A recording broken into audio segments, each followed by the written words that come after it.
Hey, this is Hunter from the 20s Hideout in Marion, Illinois.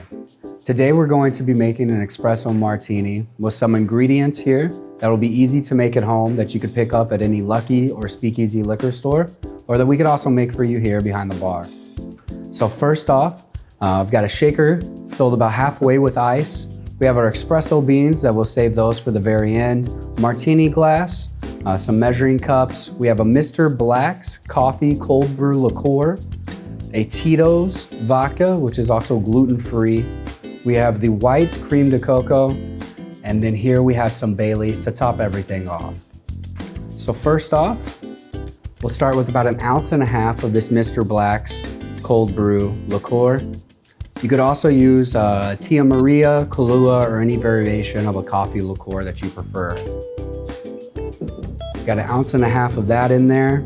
Then we'll do 1 ounce of our Tito's vodka. If you're looking to maybe sweeten this up a little bit, you could also use any vanilla vodka. We'll just do a splash of this here.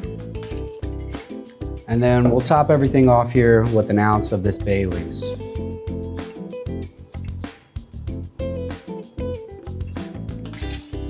Now that we've got all of our liquor there in our cup, grab the lid here. Just about 3 hard shakes. Get our martini glass ready for prep here.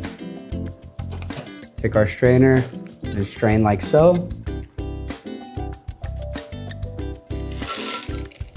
And last but certainly not least, 3 espresso beans here. 1 for health, 1 for wealth, 1 for happiness.